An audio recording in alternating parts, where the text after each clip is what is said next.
많은 사람들이 부자로 태어나지 못하고 가난하게 태어난 자신을 보며 하나님은 불공평하다고 말합니다. 맞습니다. 만약 모든 사람이 같은 부모에게서 태어나는 것이 공평의 기준이라면 하나님은 공평하지 않으신 분입니다.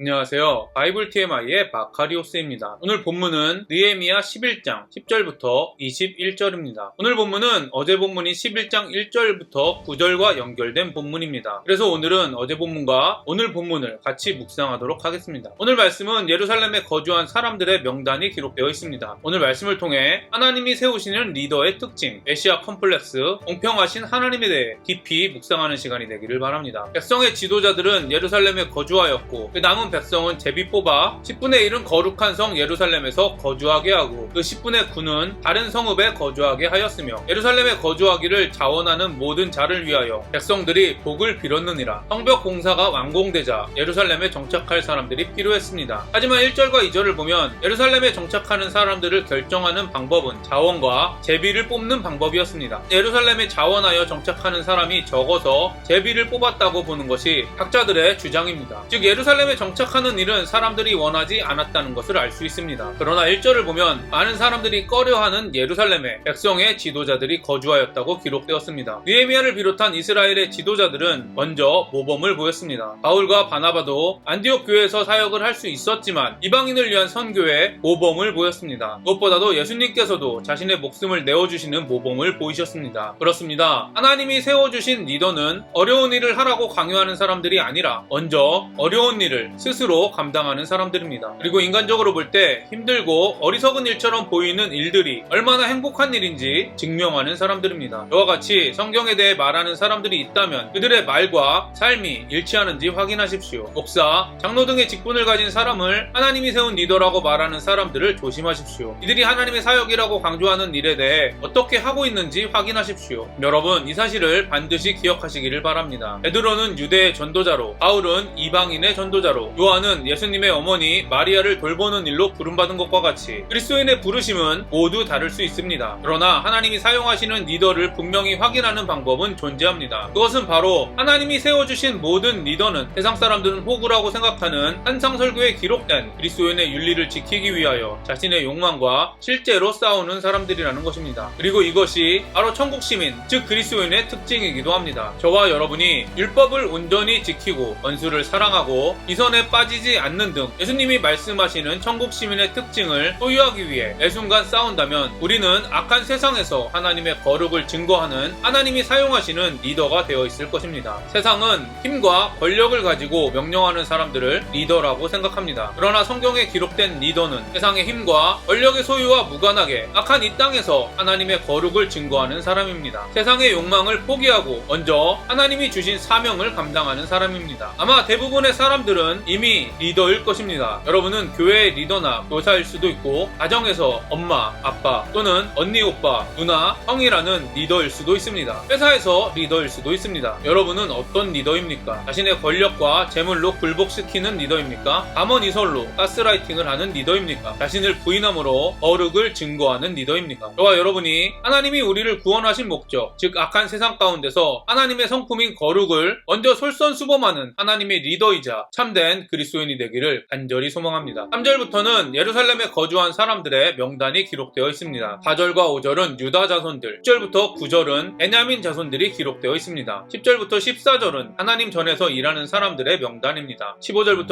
18절은 하나님 전 바깥 일을 맡은 사람들의 명단입니다. 하나님 전에서 일하는 사람과 하나님 전 바깥 일을 맡은 사람 모두 예루살렘에 거주했습니다. 제가 어릴 때 많은 한국교회 성도들은 교회에서 하는 일은 하나님 일이고 교회 밖에서 하는 일은 하나님 일이 아니라고 생각했습니다. 지금은 교회와 사회, 교회와 가정을 구분하며 하나님의 일과 세속적인 일이라고 말하지는 않지만 실제로는 교회 일보다 가정과 회사 일을 중요하게 생각하면 신앙이 좋지 않은 평가를 받는 것이 현실입니다. 성전 안의 일만큼 중요한 것이 성전 밖의 일입니다. 마찬가지로 교회에서 사역하는 일만큼 중요한 것이 가정과 사회에서 거룩한 삶을 증거하는 것은 매우 중요한 일입니다. 이런 이유 때문에 지금의 한국 성도들은 교회 일과 가정, 사회의 일을 모두 잘하려고 있다고 합니다. 그리고 잘할 수 있다고 생각합니다. 자신은 2마리의 토끼도 아니고 3마리, 4마리 토끼를 잡을 수 있다고 믿습니다. 그러나 여러분, 오늘 이 명단을 보십시오. 교회 안의 일과 교회 밖의 일을 하는 사람은 따로 기록되어 있습니다. 즉 각자에게 맡겨진 사명의 장소가 다르다는 것입니다. 모든 것을 혼자서 할 수 없다는 것입니다. 왜냐하면 인간은 시공간의 지배를 받기 때문에, 그리고 몸은 하나이기 때문에 모든 사명을 다 감당할 수 없기 때문입니다. 만약 우리가 하나님의 모든 일을 할 수 있는 능력이 있었다면 하나님의 뜻을 분별하기 위해 성령님께 기도할 필요는 없었을 수도 있습니다. 하지만 우리는 하나님의 모든 일을 혼자서 감당할 수 없습니다. 그래서 그리스도인은 하나님의 일을 함에 있어서 분별이 필요하고 공동체가 필요한 것입니다. 여러분, 하나님이 여러분에게 허락하신 사명의 자리가 어디인지 분별하십시오. 각자에게 주시는 사역은 다를 수 있습니다. 어떤 사람은 선교지로, 어떤 사람은 교회, 어떤 사람은 가정, 어떤 사람은 일터일 수도 있습니다. 한 사람에게도 시간에 따라 사역의 자리는 달라질 수 있습니다. 그래서 우리는 항상 성령님께 분별의 영을 달라고 기도해야 하는 것입니다. 기도하면서 저와 여러분에게 주시는 마음을 따라 교회든 가정이든 일터에서든 기쁨으로 사역을 감당하십시오. 제발 다른 사람에게 사역의 자리를 강요하지 마십시오. 본인의 사명의 자리가 선교라고 모든 사람에게 선교하라고 하지 마십시오. 자신의 사명이 자녀를 키우는 일이라고 모든 사람에게 자녀를 키우는 일에 전념하라고 하지 마십시오. 무엇보다도 모든 일을 다 잘할 수 없는 인간이라는 사실을 기억하시며 분별함으로 하나님이 원하시는 사명의 자리와 하나님이 원하시는 선택을 하는 저와 여러분이 되기를 바랍니다. 더 나아가 혼자서 모든 사역을 감당하려고 하지 마십시오. 우리는 하나님의 역사의 한 부분을 담당하고 있다는 것을 기억하십시오. 예수님조차도 베드로에게 유대인 선교를, 바울에게 이방인 선교를 맡기셨다는 사실을 기억하십시오. 여러분, 공동체 안에서 맡은 역할을 감당하지 않는 일만큼 분별 없이 모든 사역을 담당함으로써 다른 사람의 사명의 자리를 빼앗는 일 역시 다른 성도들에게 피해를 준다는 사실을 기억하십시오. 교회 안에 자신이 아니면 교회가 큰일 날 것처럼 믿는 메시아 컴플렉스는 좋은 신앙이 아니라 하나님의 일을 모두 자신이 감당할 수 있다고 믿는 교만함의 증거라는 사실을 항상 기억하시기를 바랍니다. 분별하지 않고 모든 일을 하는 것은 하나님을 사랑하는 것이 아니라 하나님의 뜻을 분별하려고 하지도 않는 하나님께 무관심한 사람의 특징이라는 사실을 잊어버리지 않게 되기를 바랍니다. 성문지기는 악국과 달몬과 그 형제이니 모두 172명이며 나머지 이스라엘 백성과 제사장과 레위 사람은 유다 모든 성읍에 흩어져 각각 자기 기업에 살았고 느디딤 사람은 오벨에 거주하니 시아와 이스바가 그들의 책임자가 되었느니라. 많은 그리스도인들은 하나님은 공평하시다고 합니다. 그러나 많은 사람들이 부자로 태어나지 못하고 가난하게 태어난 자신을 보며 하나님은 불공평하다고 말합니다. 맞습니다. 만약 모든 사람이 같은 부모에게서 태어나는 것이 공평의 기준이라면 하나님은 공평하지 않으신 분입니다. 하나님은 공평하신 분이다라고 고백하는 여러분이 생각하는 하나님의 공평은 무엇입니까? 세상 사람들이 생각하는 것처럼 동일한 기회가 주어지는 것입니까? 동일한 능력이 주어지는 것입니까? 모든 것을 동일하게 나누는 것입니까? 모두 똑같이 생기는 것입니까? 21절은 하나님의 공평하심에 대해 잘 보여주고 있습니다. 느디딤 사람은 성전의 마귀를 위한 종들입니다. 성벽 재건 과정 가운데 하나님의 율법을 어기며 자신의 이익을 챙기던 이스라엘 귀족층들은 계속 귀족의 신분과 재산을 유지했습니다. 그러나 레위인들도 사명을 감당하지 않고 도망가는 가운데 종의 신분으로 하나님의 사명을 감당한 느디딤 사람들은 종의 신분에서 아직도 벗어나지 못했습니다. 여러분은 이런 상황을 어떻게 생각하십니까? 정말 하나님은 공평하신 분이라고 고백하실 수 있습니까? 이를 보면 하나님의 공평하심은 모든 것을 동일하게 나누고 동일한 신분을 가지는 것이 아님을 알 수 있습니다. 리더부터 종까지 예루살렘에 머무는 명단에 기록되었다는 것은 하나님 나라에 들어가는 사람은 신분의 귀천에 상관없다는 것을 보여주는 것입니다. 하나님의 공평하심은 바로 이런 것입니다. 어떤 자리에서 사명을 감당했는지 상관없이 각자의 사명을 잘 감당하면 생명책에 이름이 기록되는 것처럼 어떤 신분을 가졌든지 하나님의 사명을 잘 감당하면 신분과 상관없이 공평하게 생명책에 기록되어 하나님 나라의 백성이 되고 하나님의 자녀가 된다는 것입니다. 세상의 눈으로 보면 이 세상이 어떻게 공평한 세상입니까? 저와 여러분이 하나님이 공평하시다는 고백의 의미에 대해 진지하게 고민해 보시기를 바랍니다. 제가 오늘 여러분과 적용하고 싶은 부분을 말씀드리겠습니다. 첫 번째, 성경에 기록된 하나님이 세우시는 리더의 특징에 대해 깊이 고찰하는 시간이 되시기를 바랍니다. 두 번째, 교회 안에 자신이 아니면 교회가 큰일 날 것처럼 믿는 메시아 컴플렉스를 좋은 신앙인의 모습으로 착각하고 있지는 않은지, 하나님의 일을 모두 자신이 감당할 수 있다고 믿는 교만함이 우리 안에 없는지 점검해 보시기를 바랍니다. 세 번째, 공평하신 하나님이라는 여러분의 고백의 의미에 대해 깊이 고민해 보시기를 바랍니다. 오늘도 행복한 하루가 되시기를 바랍니다.